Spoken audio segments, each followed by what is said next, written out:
हम जो है यूनिट सेकंड में विद्यालय प्रबंधन के अंतर्गत प्रधानाध्यापक प्रकरण का अध्ययन कर रहे थे कि प्रधानाध्यापक जो है विद्यालय प्रबंधन में किस प्रकार से महत्वपूर्ण भूमिका अदा करते हैं। उसी के अंतर्गत हम प्रधानाध्यापक की गुण, विशेषताएं, महत्व, स्थान इत्यादि का कर चुके हैं।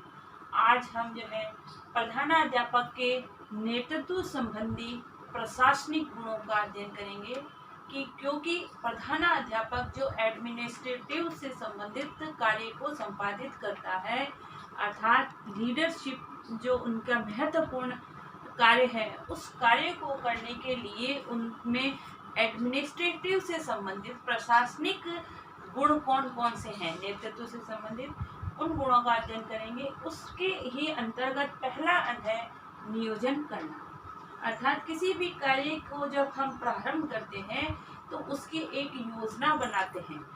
योजना बनाने के बाद कार्य को जो है का संपादन किया जाता है। बिना योजना के यदि कोई भी कार्य किया जाता है तो वो निरुद्देश्य माना जाता है और उसकी सफलता जो है संदिग्ध होती है। तो प्रधानाध्यापक जो संस्था का प्रधान होता है, वो संस्था में कुछ नवीन करने के लिए, कुछ नई योजना चलाने के लिए या सरकार द्वारा जो नई योजनाएं आए दिन चलती हैं उनको चलाने के लिए उसका एक नियोजन करता है, एक आयोजन करता है और अपने संस्था में कार्यरत मानवीय और भौतिक संसाधनों को समन्वय में स्थापित करते हुए, उनका उपयोग करते हुए उनको नियोजित करने का प्रयास करता है। तो ये नियोजन के अंतर्गत आता है कि किस व्यक्ति को क्या कार्य दिया जाए, जो जिसकी रुचि के जिसमें अधिक है उसके अनुसार यदि कार्य का निष्पादन किया जाता है या कार्य को बांटा जाता है तो कार्य जो है करने में रुचि लेता है। तो उसकी वो सर्वप्रथम योजना बनाता है कि साल भर में उसको क्या क्या कार्य कैसे और किसके द्वारा कितने वित्त के अंदर संपन्न कराने हैं। दूसरा है नीति निर्माण। नीति योजना का जो निर्माण किया जाता है, जब हम नियोजन करते हैं तो एक योजना नीति बनाई जाती है कि कैसे हमको किस तरीके से, क्योंकि बिना नीति के बिना सिद्धांत के यदि हम कोई भी कार्य करते हैं तो वो कार्य में जो है हमको सफलता या कार्य का सही संपादन होने में संदिग्धता रहती है।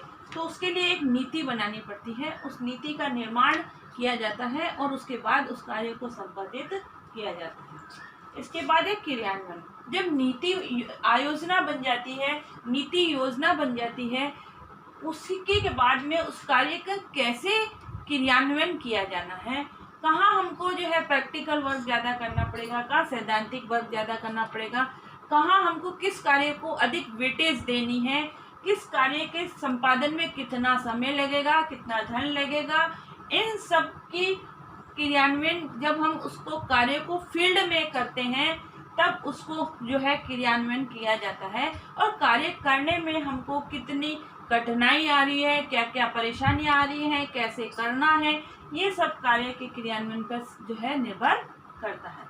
तीसरा है नेक्स्ट है सहभागिता। जब हम कार्य, एक अकेला व्यक्ति प्रधानाध्यापक अकेला जो है कार्य नहीं कर सकता है, इसके लिए उसको अपने संस्था में कार्यरत समस्त स्टाफ जो किसी भी श्रेणी का हो, सभी का सहयोग लेना पड़ता है और सहयोग के माध्यम से ही वह कार्य को संपादित किया जाता है। यदि प्रधानाध्यापक चाहे कि मैं अकेला ये कार्य कर लूं तो ये असंभव है। वह योजना बनाने का काम करता है, योजना किस तरीके से बनाने का कार्य करता है, बाकी सारा कार्य उसके अधीन कर्मचारी ही करते हैं। तो उन सब की सहभागिता का होना अनिवार्य है। यदि सहभागिता नहीं होगी कर्मचारियों की तो प्रधानाध्यापक कार्य को संपन्न नहीं कर पाएगा, जिस कार्य को वो करने की योजना उसने बनाई है। इसलिए समस्त कार्यरत स्टाफ की सहभागिता उस कार्य में होना, ऐसा कार्य होना चाहिए या कराना चाहिए जिसमें सभी की रजामंदी सहमति हो। अगला है समन्वय। समन्वय होता है विपरीत चीजों में जो है समन्वय स्थापित करना, अनेक विपरीत चीजों को लेते हुए उसको एक करते हुए कार्य को संपादित करना। जब हम कार्य करेंगे तो हमारे सामने समस्या आएगी, तो उन समस्याओं का निदान करते हुए उनको एक सूझबूझ के साथ में मिलाते हुए उनको संपन्न करते हुए आगे बढ़ने की योजना समन्वय कहलाती है। तो जो भी योजना प्रधानाध्यापक ने बनाई है, उस योजना में समन्वय की भावना का होना बहुत अनिवार्य है। ये बिना समन्वय की भावना के नेतृत्व नहीं होता।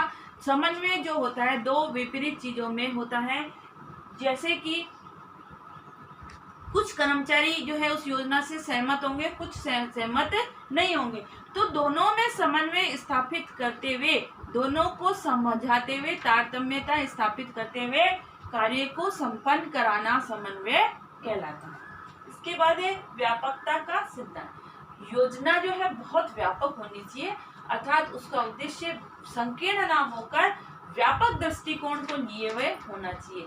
यदि संकीर्ण दृष्टिकोण होगा तो कर्मठ जो कर्मचारी हैं, जो उसके अधीन उस योजना को संपन्न कर रहे हैं, उनको उस योजना का यदि भविष्य में कोई फायदा नहीं मिलेगा तो वह उस योजना को करने में जो है अपनी रुचि नहीं दिखाएंगे। अपनी रुचि नहीं दिखाने के कारण से वह कार्य जो है सफल संपन्न नहीं होगा। इसलिए जो भी योजना बनाई जाती है उनका इन फ्यूचर में क्या योगदान रहेगा, उन जो व्यक्ति इस कार्य को क्रियान्वित कर रहे हैं उसको उनका क्या बेनिफिट मिलेगा, ये एक व्यापक दृष्टिकोण की भावना उसके अंदर होनी चाहिए। स्वयं का कल्याण की भावना यदि उसके अंदर होगी तो अधीन कर्मचारी उसको करने में रुचि नहीं दिखाएंगे और उस कारण से उस योजना की सफलता कभी भी जो है संभव नहीं होगी। इसलिए जो भी योजना बनाई जाती है उसमें व्यापक दृष्टिकोण की भावना होनी चाहिए, संकीर्ण दृष्टिकोण नहीं होना चाहिए। नेक्स्ट है निर्देशन एवं परामर्श। अब जब हम कोई भी कार्य योजना बनाते हैं उसका के लिए नीति निर्धारण करेंगे कि हम किस नीति से उसको करेंगे, कैसे करेंगे, फिर हम उसको क्रियान्वयन करेंगे। तो क्रियान्वयन करने में हमको परेशानी भी आएगी, समस्याएं भी आएंगी, कठिनाइयां भी आएंगी। तो उसको करने के लिए समय समय पर दिशा निर्देश देना कि हम इसको यदि ऐसा करते हैं तो ये कार्य सफल होगा और इसके लिए क्या परामर्श है, किन किन व्यक्तियों का परामर्श की आवश्यकता है, क्या हम बीच बीच में प्रधानाध्यापक उसका सहयोग कर सकता है, दिशा निर्देश करता है। ये कार्य को जब संपन्न किया जाता है तब समय समय पर उनका दिशा निर्देश और परामर्श व्यक्तियों के कार्यों को सफलता प्रदान करता है, क्योंकि अधीन कर्मचारी तो उनसे कम बुद्धि के हैं और जिन्होंने ये योजना बनाई है तो उन्होंने इसको दूरदर्शिता को देखते हुए बनाई है और उसको कैसे संपन्न कराना है ये सब योजना बनाते हुए उनके मानस में ये बन गया है। तो जब कार्य करते हैं तो उस समय दिशा निर्देश करने का कार्य जो है उनका ही होता है और उन्हीं की दिशा निर्देश पे कार्य किया जाता है।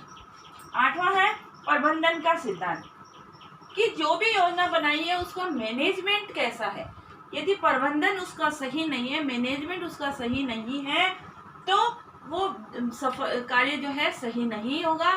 तो प्रबंधन एक जो होता है सहयोग की भावना से, समन्वय की भावना से और लोकतंत्र की भावना से कार्य कराने का प्रबंधन होना चाहिए, तभी वो प्रबंधन मैनेजमेंट सही होता है। अगला है संगठन का सिद्धांत। सबको लेकर कार्य करना। एक संस्था में जो है एक अकेला संस्था प्रधान नहीं कार्य कर सकता है, उसके लिए उसको पूरा एक संगठन, एक यूनिट बनाना पड़ता है। एक यूनिट में कार्य करने की योजना जो होती है वो संगठन कहलाती है और संगठन में शक्ति होती है। तो जब सब व्यक्तियों की बुद्धि लगेगी और सबका श्रम लगेगा तो कार्य की सफलता 100% सफल होगी। नेक्स्ट है आदर्श व्यवहार। जो व्यवहार है उसका बहुत ही आदर्श होना चाहिए। ऐसा नहीं है कि स्वयं कार्य ना करे और दूसरों पे अधिकार जमाए। यदि ये भावना उसमें होगी तो उसके अधीन कर्मचारी कभी भी संतुष्ट नहीं होंगे और ना ही वो संतुष्ट होकर कार्य करने की उनके अंदर मन में भावना होगी। इसलिए जो कार्य की योजना बना रहा है उस व्यक्ति को भी उस कार्य में उतना ही लीन होना पड़ेगा, उतना ही उसके लिए प्रयास करना पड़ेगा जितना उसके संस्था के अन्य कर्मचारी कर रहे हैं। स्वयं ना करके दूसरों पे अधिकार जमाए या दूसरों पे रौब जमाने की जो प्रथा है वह होगी तो जो है अधीन कर्मचारी मन लगा के कार्य नहीं करेंगे और इसके लिए उनका व्यवहार जो है एक आदर्श प्रस्तुत करने वाला होना चाहिए, जिसको से अन्य व्यक्ति छात्र प्रेरणा ग्रहण करें। लास्ट है सर्वजन हिताय का सिद्धांत। जो भी जो है सार्वजनिक हिताय का भावना से होना चाहिए, अर्थात जो भी योजना बनी है उससे सबका कल्याण हो, जो है संस्था का ही खाली कल्याण ना होके उसके अंदर कर्मचारी, छात्र, जो भी व्यक्ति हैं सभी के कल्याण की भावना को ध्यान में रखकर योजना का नेतृत्व करना चाहिए। इस प्रकार से एक प्रशासनिक नेतृत्व के प्रधानाध्यापक के प्रशासनिक गुण बताए गए हैं। आपका गृह कार्य है प्रधानाध्यापक के प्रशासनिक नेतृत्व के गुणों को स्पष्ट कीजिए। घर पे रहें, सुरक्षित रहें, सोशल डिस्टेंसिंग का पालन करें, अति आवश्यक होने पर ही घर से बाहर निकलें, क्योंकि कोरोना अपने विकराल रूप में अब भारत में आने वाला है। जून और जुलाई का महीना अति सावधानी रखने का है, इसलिए कृपया करके सभी अब सावधानी रखें।